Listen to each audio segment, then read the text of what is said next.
Welcome back to the Progressive Pastor Podcast, where we explore the intersections of justice, faith, and church. I am here today with the world's largest toddler, Kyle Baldwin. Is that me? Is that my name now? That's how you're dressed. Oh, am I? So I feel like I'm dressed like a fairly normal person. That's how I dressed my son when he was 2. So khakis and a Target shirt and a denim shirt? Is that? Yes, yes, that's exactly what he looked like. Great, he had style. That's good Is that what it is? I believe so. Interesting. Yeah. Well, besides the world's largest toddler, we are here today with our good friend, Danny Lybarger, lead pastor at The Well. Danny, what's up? You know, I'm happy to be here. Yeah. I like podcast banter and listening to two people like do their thing. I dig your guys. Even before recording, I dig your guys' banter. We kept getting in trouble during Sunday services, so we needed an avenue to dump this stuff before we get to the rest of the week. We were told we were being disrespectful because we would chatter back and forth in the front pew on Sunday service, and so we needed an outlet. I don't know why people would think that. Yeah. All of it was reverent. Yeah, all of the content wise, respecting the name of the Lord. Yeah, 100%. All those things. So, Danny, lead pastor at The Well here in Missouri. Why don't you tell us a little bit about yourself? Tell us a little bit about where you've been in ministry and where you're currently at. Yeah, so as you said, I pastor The Well. So The Well started in December of 2021.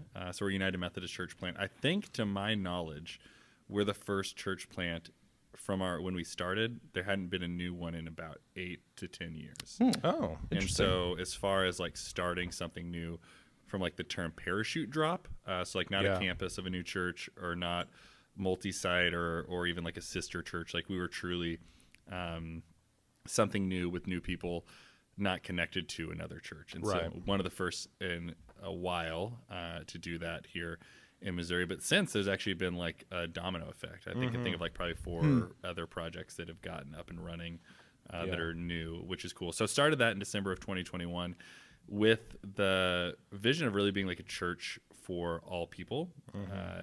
The United Methodist Church is like in the midst of our dividing conversation, right? Of like, are we going to split into our conservative pockets and our progressive pockets? And we wanted to be a church that was kind of unapologetically inclusive of LGBTQ plus people. So that was like something early on we hung our hat on. Yeah. But we also wanted to be a church that was inclusive of people politically and racially across the board. Like we often talk about how we want to be more racially inclusive and racially diverse. That's something we aren't currently yet. Yeah. But one of my favorite stories that I told early on was like there was a lesbian couple and a guy like just decked out in the most intense like head to toe MAGA gear, like hat, shirt. Yeah. He probably had shoes on. That's what you were wearing on Sunday, Kyle. You just said you pre-ordered some new gold shoes. No, right? That's what you said. Cool shoes. I hate it so much.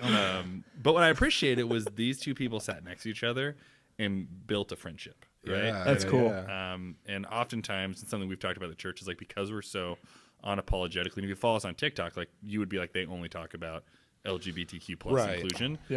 Which on a Sunday, it's not the only thing we talk about. And really, you could come and be like, I wonder what they think about that, other than the fact that there's gay and lesbian and trans people in leadership. Right, sure. But what I loved is like our church really has tried to hang our hat on like what does inclusion at the most like basic level mean for people across all parties and genders and sexualities and races and all that kind of stuff. And so it's been an interesting project now going into our 3rd year, trying to keep it going. Yeah. Sweet. Good well, deal. We like to, Danny, with all of our guests, before we kind of talk about some of those heavier topics, you know, and really bite our teeth off of some of those.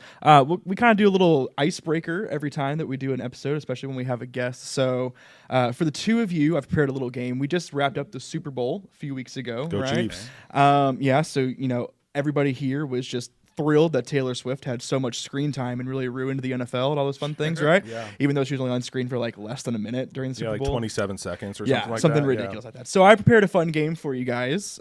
This is called Taylor Swift Song Name or Bath and Body Works Scent. Oh, I like that. Does that sound pretty easy? Do you think we can handle this?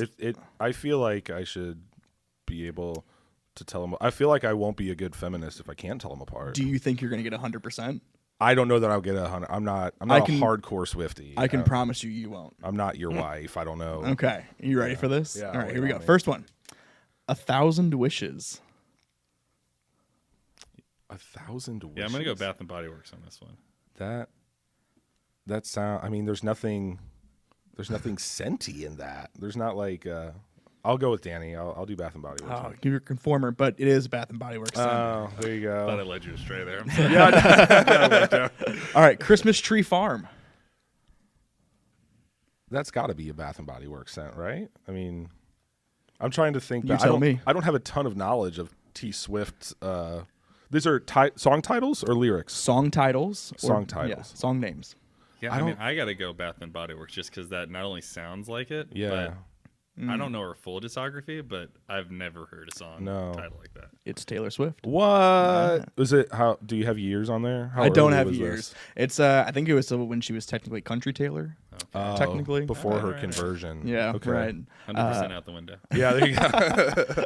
All right, how about Ivy? Ooh, Ivy. That sounds like something. That sounds like a Taylor Swift. I could see her. Yeah, I'm going to go Taylor Swift on this one. It is Taylor Swift. Oh, Haunted Nights. that's got to be Bath and Body Works. I'm going to not conform. I'm going to go Taylor Swift just so Okay. we break off on this one. It's Bath and Body Works. Oh, yeah. There you go. All right. Into the Night. I'm going to go Bath and Body Works. I'm going to go Taylor Swift. It's Bath and Body Works. Oh, okay. Last Kiss. We're not keeping score. We should have had a. It's board tied keeping right now. score. Don't worry. Yeah, Is it? Yeah, it's tied. Taylor Swift. What is this one? Last Kiss. Taylor Swift. It is Taylor Swift. That's Taylor Swift. Yeah. Forever Winter. See, this could go either way. It could. Well, it's got Forever. Doesn't she have an album called Forever? Or think does she she have might. a? You tell me. I'm going to go Bath and Body Works. I'll go Bath and Body Works as well. It's Taylor Swift. Chasing Fireflies. I'll go Bath and Body Works. It's Yeah, like I could see like that would be like a grassy scent or something, You think so? like a summery You sure grassy about that? scent. Yeah, I just don't see that being a song, so I'm going to go Bath and Body Works. It is Bath and Body There Works. you go. Yeah, Golden Eclipse. Bath and Body Works. that also feels like Bath and Body Works. It's Bath and Body Works. There you go. Cardigan. That's Taylor, Taylor Swift. Swift. That is Taylor Swift. And last one, Daylight. Taylor Swift. I'm gonna go Bath and Body Works on this one. Danny for the win. Getting it. There we go. Man. All right. Well, it was great having you on, Danny. You can, doors back I gotta behind do you. that. That was actually to secure your spot as the host. So you're actually out. Danny's going to be probably be a better podcast, honestly. significantly better. I don't Yeah. know about that, but- Oh, man. Oh, Yeah. cool. Well, thanks for playing along. I am curious. You gave us a little teaser about the well, and so I'm curious first before we kind of jump into the nitty gritty of like what that ministry looks like on a day-to-day, week-to-week level. I'm curious about your history in ministry because I know you had worked in some churches before planting the well, and kind of how you had transitioned from that type of brick and mortar ministry to how did the idea come up? How did this originate? What did those conversations look like to plant a church initially in a bar or a brewery that's openly LGBT inclusive under the auspices of the UMC? I mean, there's lots of layers here. I'm curious kind of how that came about. Yeah, that's a good question. So it's a little bit of a longer story because I didn't always grow up in Missouri and didn't grow up as a Methodist. Yeah. And so spent some time in like the evangelical world in Portland, Oregon, where I grew up, pastoring churches there. And really what got me to Missouri was the denomination I was in, which is called the Evangelical Covenant. They had kicked out a guy in his congregation out of the denomination for, I believe, having just like gay and lesbian people on as like hospitality teams. So like they weren't paid. Oh. They weren't like elders, which is what our denomination would call them, but they were just serving in outward facing roles. Right. And even if you were going to be like really, really intense about it, it's like they weren't serving in kids ministry, which was the one where people like get all up in arms about, right? It's Yeah. like they were shaking Yeah. hands at the door. Yeah. And they kicked him out. And at that point, I went back and read some papers that I was writing from like undergrad, and I had just dipped a toe into seminary at this point. And I wouldn't call myself fully inclusive. I was writing a lot of papers that were like, we need to treat LGBTQ plus inclusion like Gentile inclusion, or like the inclusion of alcoholics or something like that, right? Okay. Like maybe love the sin or hate the sin type stuff. Sure. Yeah. And I only say that to be like, I wasn't just this born and bred like inclusive theological guy. Right. Yeah. But in that point, I was like, this just doesn't seem to be right. And so And on top of that, the pastors of that church, I was like, I feel called to be a full-time pastor. And like, we don't think you are. So it's like, all right. So it seems like my time here is maybe over. Sure. Yeah.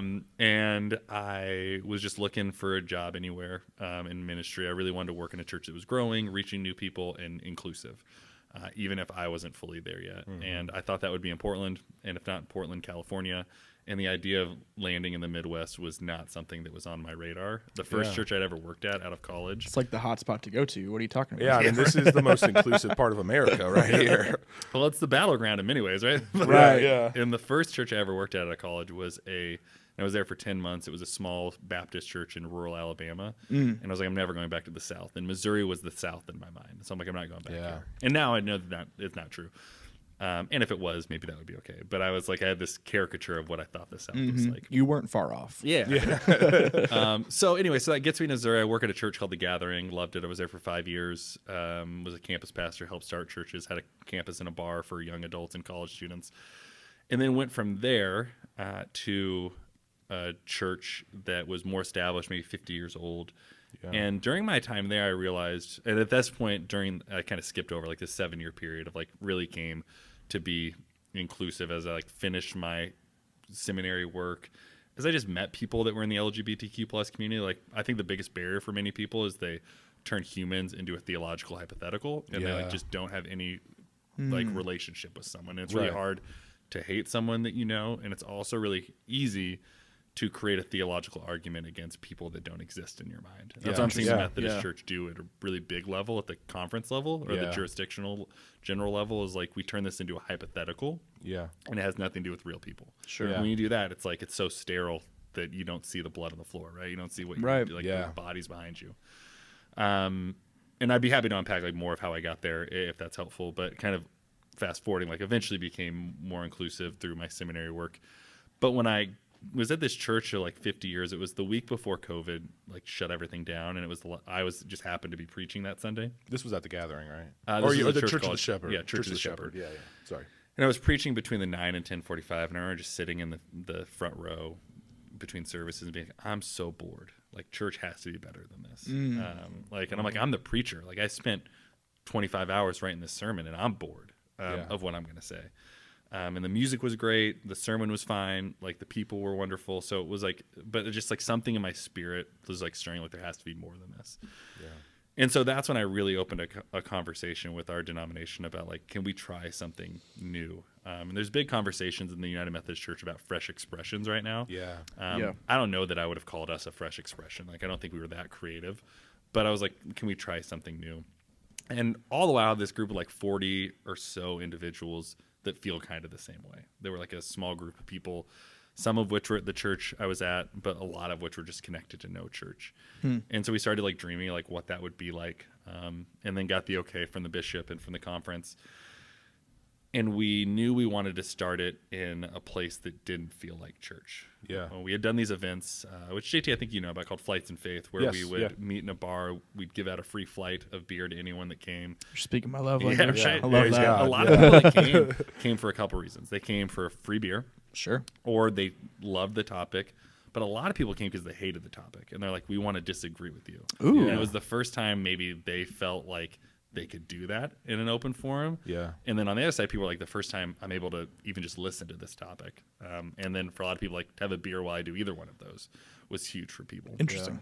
Yeah. And so we probably had like anywhere from like 30 to we had 80, almost 90 come to one of these events. Yeah. We talked about things like human sexuality and like, what does the Bible say about that? I think we did one on justice, right? Didn't we do one of these together? Did we not do one of these? I was not it. No. I just knew that. Yeah, I knew they were happening. Okay. But yeah. And so we covered like a bunch of different topics, and that was like the beginning of like, well, maybe this is closer to what we want church to look like. Conversational, outside the box. And so we did those at a place called Good News Brewing Company. Became friends with the owners. Love it. Yeah. And then they're like a Christian brewery. Yeah. And they're not a bar. If you ever call them a bar, they get really mad. They're like, we're a brewery. Bars. Sorry, I referenced the bar earlier. Sorry, the brewery. I quickly corrected myself to brewery, but sorry, Good News. Also, some of the best pizza in St. Charles. Good stuff. Oh, man. They're great stuff. So we were like, let's give this a try. So while I was still at Church of the Shepherd, they hosted a Easter service, and we had like 35 people fill out Connect cards. So on top of the 40 or 50 we already had, these then 30-ish people, they're like, we're kind of interested in this idea. And then we took all of them and just started meeting regularly. And worship started December 5th with like 115 people or something like that. Yeah. Wow. And have been rolling ever since. We're not at the brewery anymore. Kind of had a divergence of vision of what things could and should look like, and ended on good terms, but went our own separate ways. And now we're in a United Church of Christ fellowship hall. But because of our origins, like, we continue to ask the question of like, how do we do church differently, especially in a space that feels really churchy? And a lot of that is like who we are at our core helps guide that. So even when the space feels traditional, like, we try to feel like who we've always been, even if we're in that space. So Sure. Yeah. that's a truncated version of the story, though. Yeah. No, so Dan, it's funny. Danny and I had met, actually, going back to your reference of the gathering, when I was coming out of seminary. This was in Princeton, by the way, in case I didn't tell you. I don't like to talk about it, but I was getting ready to graduate. I was looking for a job, and I had seen this listing for this pastor job for a bar church out of the gathering. And so I had reached out, and I was like, hey, I'm interested in this. And I got on a Zoom call with these two guys, and one of them was Danny. And so we had like Zoomed for like an hour and kind of talked about the job and stuff. And then, fast forward a few years later, I lived in Pennsylvania. I moved back to St. Louis right at the beginning of the pandemic. The vision for the well was kind of getting underway. Danny had asked if I would help be kind of a part of the initial team to get that rolling. And I was like, yeah, that sounds great. I was looking for a fresh expression, to use that term one way or another, of church after having been in, parish ministry for several years. And, but before I was able to really jump in on that team, I had gotten a job here at Concord Trinity. And so I had to go back to Danny and be like, hey, sorry, man. Like, I'm really excited about the well, but I remember when you unsubscribed from MailChimp, it was a shot to my heart. I'm so sorry. No. I'm so sorry. No, but I was actually one of the because I remember you were one of the first people I met with. I think we met at Upshot in St. Charles. Yes, we did. Yeah. Like, you were one of the earliest people I met with. And that was an interesting sign, even in starting a church. It's like, and I do this still to this day, is like holding people loosely, in the sense that it's like people need to be where they're going to grow the most. Yeah. And in some ways, it was like a bummer to lose you, because you would have been a huge impact for our church. But like, from a kingdom perspective, it's like, oh, this person that is on the same board as we are is going to go to a church somewhere else and like do really cool things, Wreak havoc. Yeah. And so That's about what you've done. That's what it feels like. Yeah. Yeah. But that was, even if you go down to like the core of who we are, that's one of the things that, like, we know that maybe people won't stay with us forever. Yeah. And we would rather have like our 100 or so people spread out, starting new things, rather than all being consolidated to us. So like, even if we balloon up sometimes and we go down, but sometimes like we've been sending people out to other places to start things and do things, and like, that's just as cool. And even though you weren't with us very long, like, it's cool to be like, hey, he's out doing something really cool in just a different part of town. Yeah. And staying connected and like hearing the things you're doing. Yeah. What is it you do again? I delegate a lot. That's what I thought. Yeah. I'm kind of the big picture person. I delegate a lot of the details though, to my assistant, Kyle Baldwin. It's fine. We're doing great. So tell us a little bit about, Danny, if you could. You had mentioned, and we hadn't talked super long in any of our episodes about kind of the state of the UMC and what's happening in terms of LGBTQ inclusion, and so I'm curious what it was like what it was like planting this new expression of church that is foremost openly and affirming to LGBTQ people, but as well as, I mean, you mentioned you're going into your third year of ministry, or you're in your third year of ministry at the Well. How has that impacted the ministry the Well is doing? I mean, is that a defining feature? Has that garnered a lot of pushback from people in both the area and the denomination? I mean, like, how has that been a piece of the overall ministry and vision? Yeah, we get equal parts praise and pushback. Yeah. I mean, early on, I remember getting like lots of hate mail, so to speak. Like, I remember someone messaged me, I think before we ever had our first service, something like, well, you're meeting in a bar, the book of discipline talks about drinking, and so it's like, how can you do this? And they like tried to like package it as like a kind message, but it like wasn't that kind of a message. Oh yeah. And so I got a lot of things like that, like, and I'm sure there's a file on me somewhere in the conference office of people's complaints about us being in a brewery or a stance on inclusion and all that sort of stuff, and the practice of that. But even like we were talking before we started recording about the podcast I host, the Deconstruction Zone, with my co-host Emily Zell, and she didn't grow up Methodist, grew up in the PCA, and her pastor, I remember like, and this like led me to like tears when this happened, but like just like led this smear campaign against me of like, I'm a defrocked pastor leading people to hell and I'm a heretic, and like trying to convince her not to come to the church because of this, but then like using his channels to kind of spread that, which like our channels don't overlap, right? But I remember being like, man, like people are really out to get us, like they don't want this thing to exist. And within the Methodist world, like I remember running into one of our district superintendents at annual conference. If you don't know Methodism well, like the kind of middle manager between the bishop and local churches, and they oversee like anywhere from like 80 to like hundreds of churches. Yeah. And this guy wasn't my DS, but I remember running into him and him being like, hey man, I really like what you're doing on TikTok. And I was like, oh, thank God. Because I thought you guys all hated this. Because if you run into us on TikTok, you'd think, like, and we only talk about LGBTQ plus inclusion. But the denomination like has been nothing but wonderful to us, like continuing to support, continuing to advocate for, and I think seeing us is maybe where the future of things are going.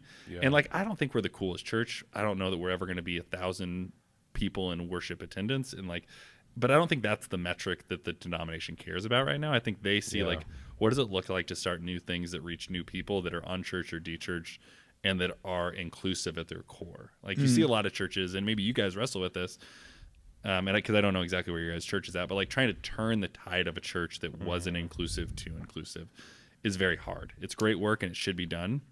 But for us, it's like that's our DNA from ground zero. And so it's like we have been able to grow in that and engage people in that sort of way, where other churches, like they got to have like 100 hours of committee meetings before they can like be a reconciling congregation, or or preach a sermon about something that's even moderately inclusive, right? And so I think that's where the denomination has been the most helpful, is like, this is who we know we want to be, even if we can't be this yet, and we're going to support a new project that is from their DNA inclusive and proud to talk about it.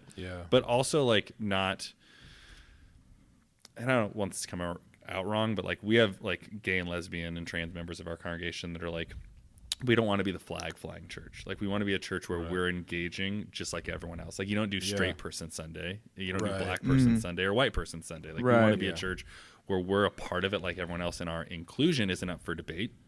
But also like our sexuality is not like at the center every single Sunday. And so I think like when I say we're inclusive to our core, we really mean that, but it's also not like we're not a one-trick pony. It's not the only thing we talk about. So in some ways, that's kind of the path we want to pave. But yeah, we get pushback. Like other conferences that are more conservative don't love us.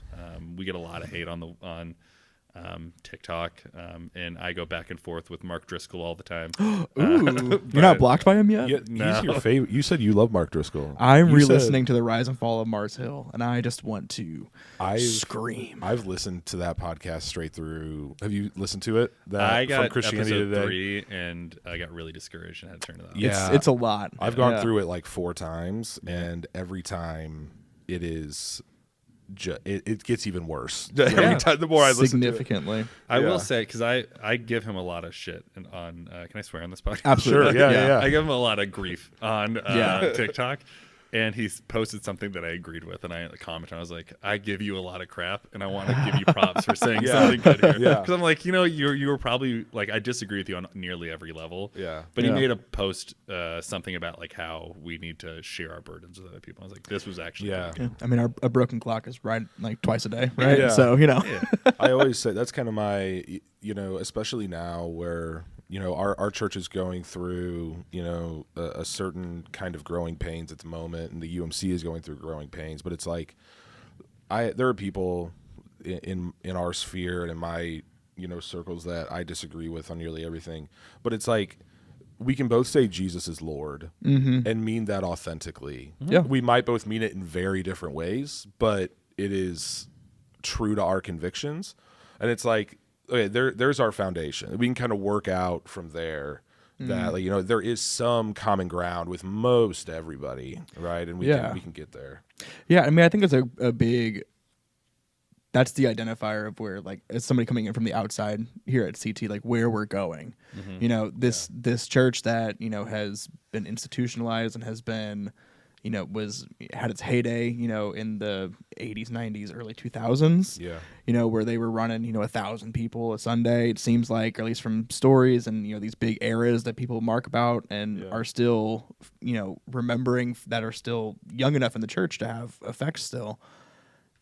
But I like the way that you described the well. I feel like that's where we want to get to here, is that it's not about where we were with these numbers and with the people that we were producing, the youth groups of 100 kids. It's not about that anymore. Now we want to be at that place where, like, the core of who we are is about inclusion. Yeah, I think that's so huge. Like the work that we're doing with social justice, and you know, I was shocked. I came from the Southern Baptist background myself. Huge shift. You know, when I came in, you know, I applied here because there was a woman pastor and they didn't hate gay people, and I was like, oh, this is really cool. That's justice and inclusion right there. And probably a novelty to you, not like in a bad way, but like you've probably not seen many things like that in your upbringing. Like my last like few years that I was working at my previous church, like, you know, my family and I, we had to be really quiet about everything. And, you know, our youth group was a safe haven for a lot of these kids, and it was a very quiet agreement that, you know, this space is safe for these kids. But we can't talk about it outside of our walls, you know, and so it was just this silent acknowledgement that we all had. But yeah, coming here, I was like, these two things, like, that's really all that's what I want, you know, when at a new church. And then, you know, I see JT doing the work with disability justice and hunger justice. I'm like, oh, justice is so much more. And we've been making this big emphasis of between justice and charity, and like just radically opened my eyes to where we can go with that. But it's so cool to be a part of it. The type of ministry, like, is so different. Thinking about, because I've been here at Concord, it's so funny. We were just talking about this before we started recording, but, you know, I'm one of the older people on the staff. I've been here less than 3 years, but we've had some significant turnover over the last few years. And, you know, the type of ministry is so radically different from, because this was, Concord Trinity was a church. You know, we started a couple of years ago kind of openly taking these stances, saying, you know, we're going to be open and affirming as a church. We're going to start making social justice a focal point in the center point of our ministry and these types of things. And I mean, we do a welcome statement at the beginning of every worship service that include, and our church leadership council members are the ones who are doing it now, which I absolutely love. And there's always some form of, no matter who you are, no matter whether you've been in church before, no matter if you're gay or straight, no matter, you know, that you're welcome here and you're wanted here. And, you know, we put that at the front of every worship service, and we put out, you know, a display in June for Pride. And it's like all of these things, you know, we are committed, and we as leadership and staff and, you know, as a church, we're committed to be open and affirming, but we still are a church that, like you said, it's not from the baseline of our DNA built into this. And we still have lots of people that interact in our circle that we love and that are a part of our community who aren't there or who aren't there yet. And we, you know, so for us, it's the ministry of, you know, trying to put this out front, trying to be open about where we're going, where we want to go, you know, looks very different from like the type of ministry the Well is doing, which is like, this can just be an assumption. Yeah. And it doesn't have to be out, open, visible, and audible all the time, right? Like, and that's where we want to get to. Yeah. There's just a lot of steps that have to get crossed first. Yeah. Yeah, and a lot of like landmines, right? Like people come into a community and they assume, well, mostly they don't assume it's inclusive, right? They assume it's not. They want, like, prove it to me. Like, show me it's true. Yeah. And we get that a lot. I mean, we had a couple that their story's really cool, and it's been interesting to be a part of it. But they were coming in 6-week increments to our church. They were test driving us for 6 weeks at a time, and they would shoot me a message at the end, like, all right, we're doing 6 more weeks. And they just said that they were making the Well their church home, which is really, really cool. And part of that, though, is like, we operate as if we're inclusive, and it's a part of our DNA, but we know that there's so much religious trauma and baggage in the narrative around religion in the church is just not good. Like if we had a PR department, they'd be all fired because they're just not doing well. And so for us, we know that a lot of it is our DNA, but we still have to do some of that work to unwrite it. And that's why, like, from my role as the pastor, like I really don't put a big facade on of like I know all the answers. Like a lot of my sermons are like I don't have the answers. Like we have people ask questions to each other during service, because I say like the stickiest part of our faith, like you're not going to remember my sermons, but you're going to remember the conversations you have with each other. And so like if I'm talking about something in service about like this Sunday was, what do you do when it feels like God could do better? Because we've probably all prayed that prayer before, right? Of like, God, like, I have no idea what the hell you're doing. We looked at the book of Habakkuk for that, and like his prayer at the beginning of that. And I didn't do it this Sunday, but what I would normally do is be like, can you turn to someone around you and like talk about it? And not like a greeting or a welcome thing, like to just kill the time. Be like, I want you to have it. And we'll go for like 5 minutes and we'll talk to each other. And those are the things that I hear people talk the most about. And our introverts hate it. And our extroverts kind of hate it. But everyone has learned to love it, because that's what the most that is where the most faith formation has happened. That's funny that you do that though, because like it's such a common practice. I feel like in youth ministry, like we do that kind of stuff all the time. Like, you know, circle up with your friend, or we do small groups, whatever. But like, it's like you graduate, you get to 12th grade, and you're like, okay, that's all the conversations you get to have in church now. Like you're done. Like knock it off. I talked to my wife because I started as a youth pastor, and it wasn't like as a stepping stone, but I started as a youth pastor, and a lot of people do that. And I oftentimes think back to like why can't we do that still? Like we've lost that part of what church could look like. And almost anyone that had a really great youth group experience, and maybe even a bad one, will look back and be like, that was at least fun. Yeah. And like, that's what church could be. Like we went on retreats together, and we played games, and we asked questions, and it wasn't like we had all of our stuff together, and it wasn't like I just sat through the most boring TED Talk. You know what I mean? Like there was something that happened, and part of that is actually at the driving force of like why we do that, because it's like faith should be experiential. It shouldn't just be like someone telling you they have all the answers, or someone just talking at you. It's like, how can we experience the Holy Spirit speaking fresh here today?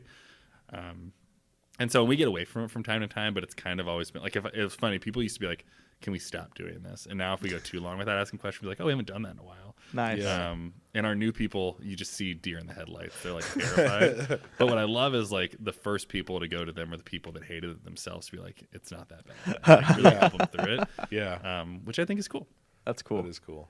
So, I mean, question I have. So you said when you were growing up, you know, you weren't always very into inclusive theology, and, you know, same thing. Like growing up at the Southern Baptist Church, like, you know, love the sinner, hate the sin was always kind of my, you know, my philosophy on a lot of these things. So like, what was your progression like to get to where you are? Because it'd be interesting to see how our stories kind of overlap on that. Yeah. Well, I mean, a lot of it was like understanding that to take the Bible seriously doesn't mean to like read everything literally. And like, that was a huge shift for me. And I found out that mindset wasn't heretical. In the sense that like these words have been translated and choices have been made and biases are put on that, and like that doesn't make the book any less holy and any less inspired by God. But I took a class my freshman or sophomore year of college. I went to a Christian university. I got the least marketable degree in liberal arts world, which is Christian ministries degree. Heck yeah. That sounds really applicable in a lot of different fields. It's wonderful. And so, I'm loving my youth ministry degree. Don't worry, it's great. And I loved my time there. But I tell people all the time, it's like, if you're going to be a pastor, get another degree, like get a business degree, because like that's maybe helpful to run a church, or get a history degree because it'll teach you how to study history or something. You know what I mean? But I remember we took a class called Life of Christ, and we studied a book that was written by Marcus Borg and N.T. Wright, and they went through like different things, like historical Jesus versus I can't remember what the other one called it, but like pre-Easter or Easter Jesus or whatever they call him. Yeah. And N.T. Wright was much more like what we would call orthodox, and Marcus Borg was much more like progressive. And he has since passed, but his work is really, really interesting. But I remember like we had to debate, and like no one wanted to be on the side of Marcus Borg, and I'm like an 8 on the Enneagram, so I'm like, and I didn't know what the Enneagram was at this point, but I'm like, I'm taking this guy's side. Like someone's got to defend him, and like it's the harder road to take. Sure. So I defended him, but it was in like taking someone else's ideas that I didn't even really believe in and trying to like defend those Yeah. that I deconstructed, and I wouldn't have called it that at the time, like the things that I was just told to be true but didn't know to be true, Yeah. and things that felt right but I was told were wrong, and started to kind of piece all that together. I took another world religions class from a guy named Randy Woodley, who's like really big in indigenous theology, like wonderful like theologian and pastor. If you ever can like look at his work, it's really, really great, especially in like the indigenous theological Christian perspective. But he taught the class, and everyone at the end of it was like, we don't know what the hell this guy thinks. And I loved it. And like we were introduced to all these other religions. And I guess it was the first time I was taught to think critically. Yeah. Like I was never taught in my faith to think critically. And I guess that was the biggest shift for me. And so during my like time of becoming more inclusive, like initially what it meant to be critical was like, well, let's just look at what the Bible says about love. Yeah. And even if this is a sin, let's think critically about what love is, right? Yeah. And then I like got to learn Greek and Hebrew more. I was like, well, let's think more critically about what the languages say, right? Mm-hmm. And then I got to learn more about history and how the Bible was canonized. Like, let's think critically about like how these letters and documents that aren't like all literal got pieced together, and let's think about the critical decisions that people in these councils made about what was the best way to tell the story we want to tell, and like all of those sorts of things that kind of like piece by piece put it together. And like I'll be honest with you, it feels like I woke up one day and was like I was inclusive and I couldn't remember a life where I wasn't. And so it kind of just like happened overnight, but also felt like it was forever. And so that's why I'm surprised when I go back and read some of these things I wrote. It's like, that's funny. I don't even remember believing that, which is helpful because oftentimes we think we have to be like fully arrived and fully there, especially as progressives. Like progressives are some of the worst because they roast people that aren't there yet. Yeah. And so it's like, it's a reminder, like we weren't all there. And some of us were, like some people were born into it, but the reality is most of us aren't. And how do we like love people in the journey from where they are to where they're going and help them understand like you said something to this effect a little bit, like what do we have in common and how can I love you in this? And we both call Jesus Lord. So let's cling to that while you're coming further along this journey. Yeah. So yeah, does that answer your question? 1,000, but way better than I could have articulated it. That's so cool. Yeah. Well, Danny talked a lot about read. You don't know how to read. So Danny talked a lot about because I grew up reading, Baptist. Yeah. I don't know. Yeah, they read for you there. Exactly. Yeah, and they're hour-and-a-half sermons. Yeah.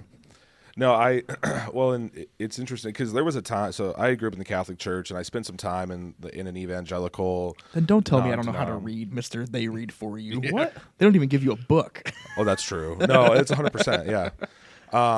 But you did hear Latin every once in a while. I did every now and then. I heard some Latin. That's true.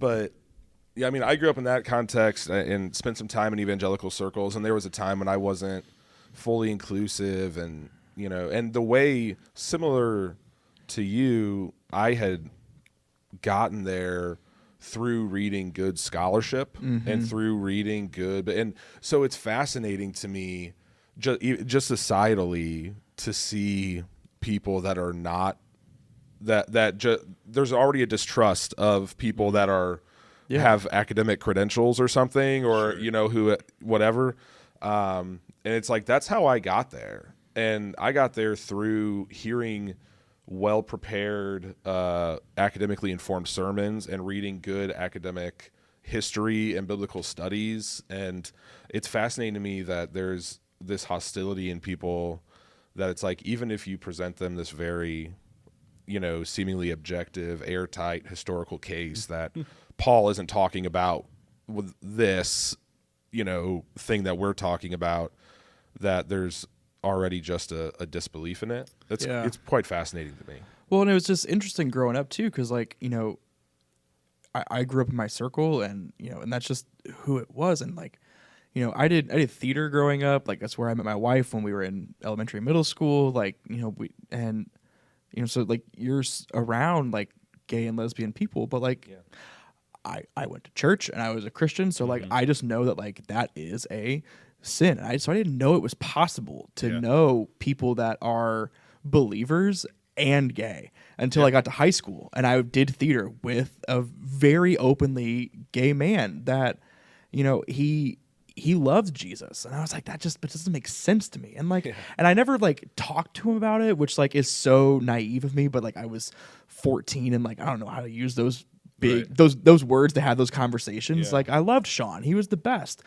And I would just go home and I'd be like, I just don't understand this. And it wasn't really until my wife and I started dating our senior year that, she had a much more open mind and was much farther along in her progressive journey that, I would talk about, I love all gay people and I don't have anything wrong against them, but like, I just don't agree with that. And I think it's a sin.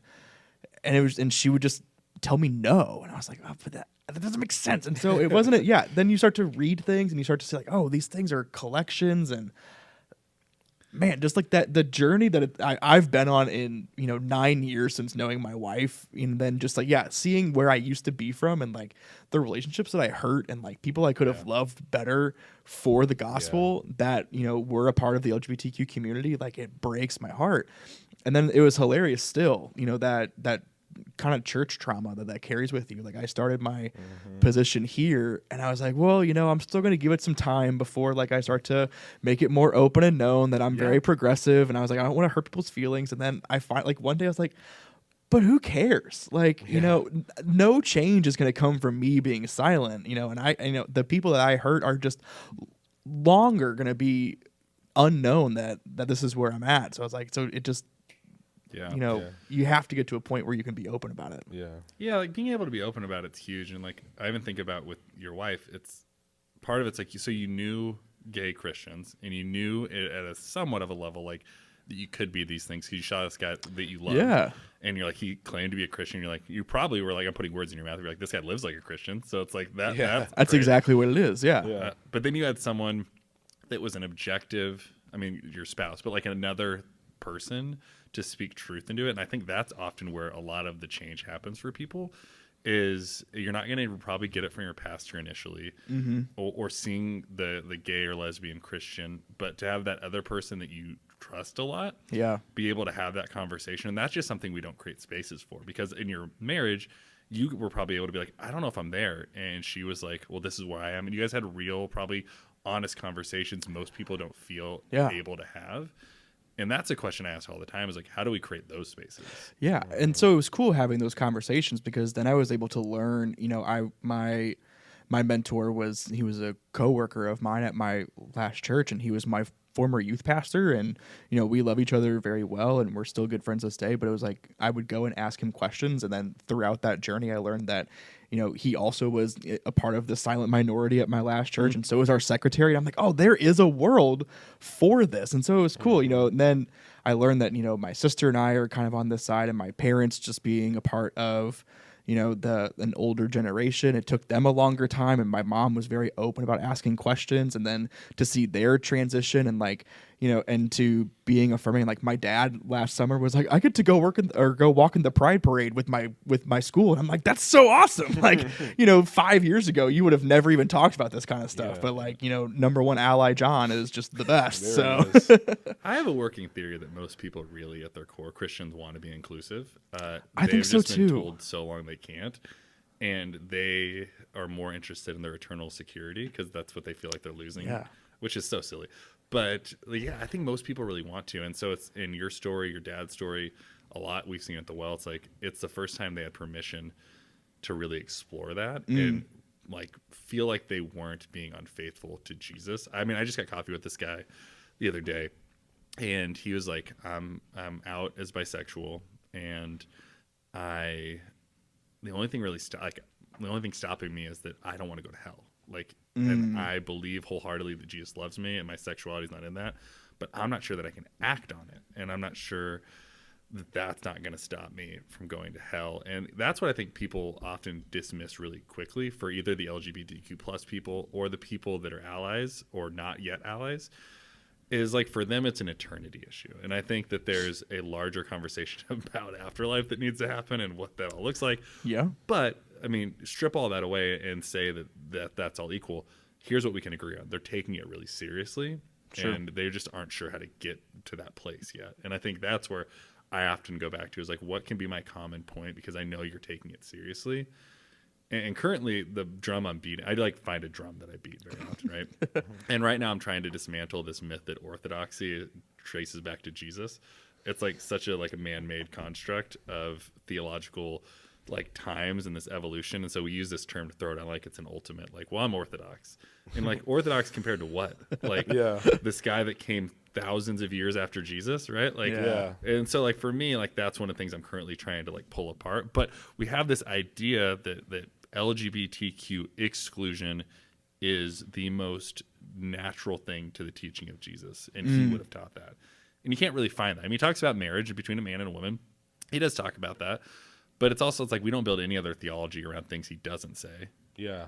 But in this case, we're like, well, he didn't mention it. So, I mean, if he really cared about it, he would have said, and man, and woman, and woman, right? And so, but we build this idea of orthodoxy, which is just silly to me. And so I'm trying to really like figure out, I'm not smart enough. You're much more of an academic than I am. Don't rub his ego. He's fine. I'm just not an academic. So like I'm a heart guy that tries to catch up with my brain. I'm the same way in that. Yeah. And so my heart's been telling, my heart is telling me, yeah. Ooh.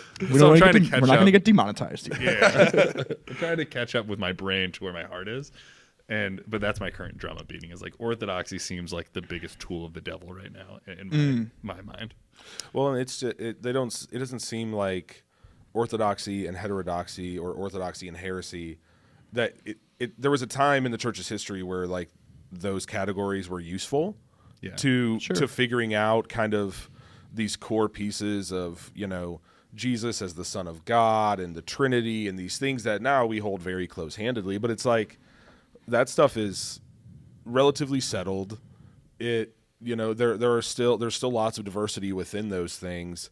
It's just I had preached a sermon a few years ago where I had talked about this. Where I was like, I just don't think these categories are useful to the church anymore, right? And to like what we're trying to do. And there was a time when we would talk about this and use this language, but it's like, you know, declaring somebody a heretic is not.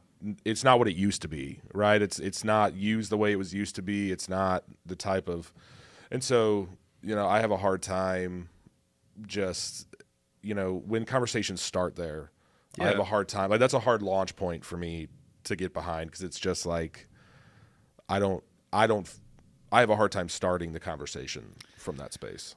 Yeah, I'm terrible at quoting things, but I think Origen said this, like like that heretics were just like the least persuasive people in the argument. You know, like, it's like heresy is like we've like demonized it, and it's like I just couldn't get. I was not a very good debater. Right? I couldn't get people on my team. Yeah, and I think that's one of the things like we think about, or that I think about a lot, is like think about the things that are heretical. Many of which I do. Like if I was to be like, this is not Christian belief, I'd be like probably put it in the box of heresy. But it's like at that point, they were truly trying to figure out like what is the easiest way to condense what we believe. Yeah. And the way to do that was to demonize the other. And so I think they took a bad route. But like that was someone faithfully asking the question of like, what does it mean to like follow Jesus with my whole heart? Yeah. And they grew up in a time where dissent and opinions of the other side were not seen very well.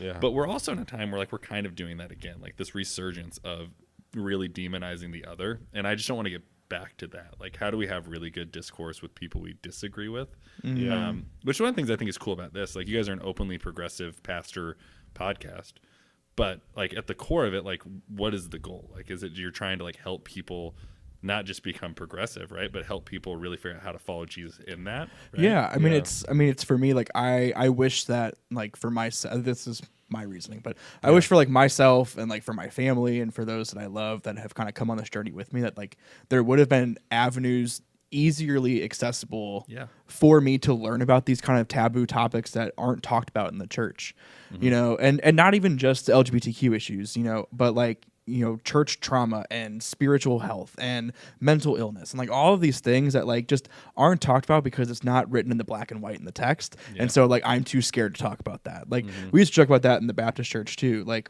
you know, we talk about like God the Father and Jesus the Son because we kind of have an idea of what those are, but like we don't talk about the third part of the Trinity, the Holy Spirit. Like that's a little too mystical for me. So we're just gonna like acknowledge that he's there, but like whatever. So like if it's not in plain text, then like we're just gonna ignore it, you know. And so like that's why I want to pursue this, and I think JT's in the similar mindset as like, you know, how can we, you know, reach these people that are either, you know, struggling with their faith or are yet to find faith or have stepped away from faith, to say, you know, these things, it is okay for you to love Jesus and blank, you know, and however you want to fill in the topic. Yeah. Yeah, I mean, when we were first kind of talking about doing a podcast, the conversations we had, we were having a lot of conversations about the modern church post-COVID. You know, there are people in our surrounding communities that, you know, they may want a place, but they don't know where they fit. And they're afraid to walk through the front doors of a church on a Sunday because they don't know what they're going to get. They don't know, are they going to get hit in the face with homophobia? Are they going to get beat with a Bible? Or, you know, and so, you know, I think part of this was, you know, as well as like what we do on social media and our website, is just trying to provide more opportunities for people to hear our voices, to hear where we're starting from, to hear what our baseline is. Yeah. Before, you know, and just provide an entry. And like a lot of what I had learned, I think about like through college and seminary, it was listening to my friends and listening to my professors and other pastors have these conversations and just being in the same space as them. That's a lot of how I learned and grew. And so it's like having this type of platform to have conversations with friends and colleagues that are engaged in this, you know, similar avenues of ministry, I think can be really helpful to people that deeply have a desire to be a part of community, but they don't know what community and they don't know where communities stand and all that kind of good stuff. Yeah. Yeah. So we're running a little low on time again, just like last week. I could just keep. I know, man. This is good. Let's keep this going for another couple hours. Yeah, people are just driving. It's no big deal. Yeah. So Danny, one thing that we pose to all of our guests that come on to the podcast is, you know, the work that we're doing can feel tiring, and especially just being the ones boots on the ground. You know, it's hard to do good church work, and especially to challenge ideas of you know, traditional church settings. So what is it that keeps you coming back despite all of the hardships that we go through? Yeah, that's a good question. I mean, I break it into probably two things. Like, first being like, I genuinely believe Jesus matters. Like, I wouldn't do this if I didn't think Jesus mattered. I could do a lot of it. Like last Sunday was a really hard Sunday for me. Like, there's a lot going on personally, like the shooting in Kansas City, and like I threw my whole sermon away because I'm like, I'm going to talk about this. Like, we have to talk about like what happens when it seems like God is letting us down, which is what that felt like to see just another shooting in a country that has no interest in legislating ways to fix that. Right. And so I was like, how do we talk about that? But I also wasn't going to like post that on social media to be like, hey, come to this and hear me talk about this. Not because I was afraid of it, but I didn't want to like pat myself in the back about it. And so part of it is like, I really believe like Jesus transforms lives in the world around us. That would be like the churchy spiritual answer. The other thing is like, I'm just like truly seeing like people's lives transformed. Like, I'm seeing gay and lesbian and trans individuals that are like, I've been told the church hates me, and now like not only can I serve in leadership, but like I can embrace my faith in Jesus and not compartmentalize these like a waffle that are like, they're different parts, right? Seeing people that grew up very conservative and like become friends with people they never thought they would. And like truly it's like the way that the inclusive story of Jesus has transformed people's lives, my own as well. Like, my wife and I have had our journey in that conversation. But seeing like the lives of people transformed, that has nothing to do with me, but has everything to do with the fact that Jesus is for all people. It's awesome. And so, I mean, if the denomination like stops funding us, or the church shuts down, or whatever, it's like, that is what I will always cling to, is like, how do I just keep doing that? And pointing people to that. And I'll keep coming back to that every day, whether I'm in a 200-year-old church or a brand new project. Like, but if I'm not getting to do those things, then I'll walk away. Yeah. That's awesome. Cool. Well, Danny, if you want to plug kind of where people can find you and the work that you're doing. Yeah, definitely. So the church I pastor, again, is called The Well. You can find us on all of our social media platforms at thewell.636, except on Facebook, because the week before we launched, we got hacked. And awesome. I couldn't get that one back. So on Facebook, we are at We Are The Well 636. So facebook.com/We Are The Well 636. But everywhere else is at The Well 636. I think mine is either at Danny Lybarger, one word, or at Danny.Lybarger, depending on where you're looking. And then I host a podcast called the Deconstruction Zone, which you can find on Instagram, Spotify, Apple, YouTube, anywhere you get your podcasts, you can find it. On a little bit of a break now, but ramping up again soon. Sick. Sweet. Well, thanks so much, man. It's so good to have you on. We'll have to have another conversation with Danny soon where he teaches us how to cuff our jeans just as good. Man, I don't have the ankle structure for that. I know, yeah, me neither. Yeah, strong ankle. Bad knees, but strong ankles. There you go. Got to have something. Strong ankle game. Yeah. Well, yeah, thanks so much for being here, Danny. Kyle, why don't you tell them where they can find us? Yeah, you can check out the Progressive Pastor Podcast on all socials, Instagram, Facebook, and X. And you can find us on wherever you get your podcasts at Spotify, YouTube, and Apple. But thanks again, Danny, so much for joining us this week. And we will see you guys next time on the PPP. Thanks, guys.